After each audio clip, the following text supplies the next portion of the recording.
This is a Sports Catastrophe production. Hey there, ho there, it's Jeff Cutter welcoming you to a Sports Catastrophe on this day. Surprisingly, I haven't done it on this day for a few days, but I couldn't find anything good for April 10th and 11th, which I had not done. I already did Miracle in Manchester for April the 10th, so obviously I can't do it again. So anyway, this moment happened on April 12th, 1987, that being 35 years ago. And this was one of the weirdest endings to a Masters tournament ever. So the 1987 tournament happened.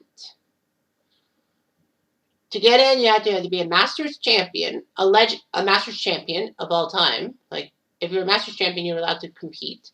U.S. Open champion in the last 5 years. British Open champions the last 5 years. PGA champions the last 5 years. The U.S. Amateur semifinalists. The previous two U.S. Amateur and Amateur champions. Members of the Eisenhower Trophy team, Top 24 players and ties from 1986. If you did, well, that's how you get qualified. Like, there's certain areas. And then if you fail, you get top 16 players and ties from the 86 US Open or the top 8 from the 86 PGA Championship, winner PGA event since the previous Masters.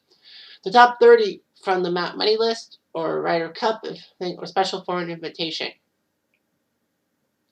So anyway, the first round of the tournament happened April 9, 1987. I was 2 years old. I turned 2 that day. John Cook had the lead over Larry Mize. Keep that name in mind. And there was a lot of people at -1, including the great Kelvin Pete. The second round happened. Curtis Strange took the lead with 3 under par through 2 rounds. John Cook dropped the second, only a stroke back. Roger Maltby, Larry Mize, and Corey Pavin also did that, with T.C. Chen of Taiwan, Bernhard Langer of Germany, and Tom Watson of the United States also below par.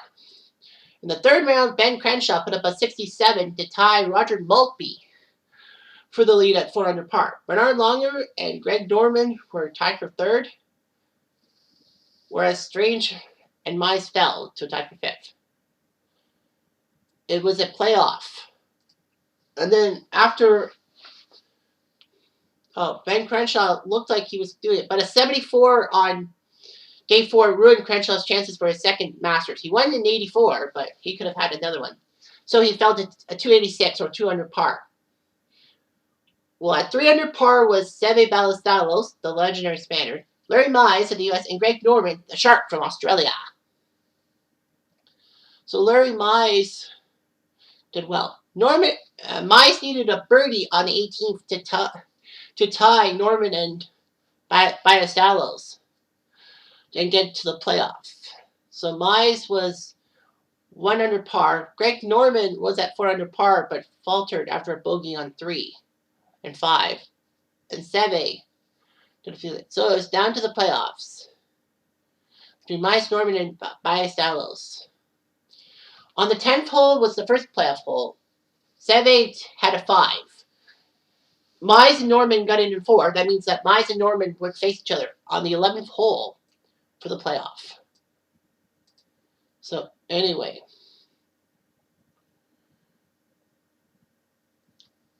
on the 11th hole, both Norman and Mize's shots were on the fairway.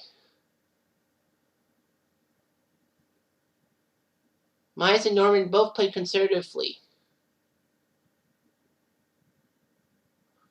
Norman played a little conservatively with having a 50-foot putt that he could make up and down for par, thinking that. Unfortunately, Larry Mize took an easy chip shot. And it looked good that he was going to come close to maybe getting birdie and maybe winning the title through that.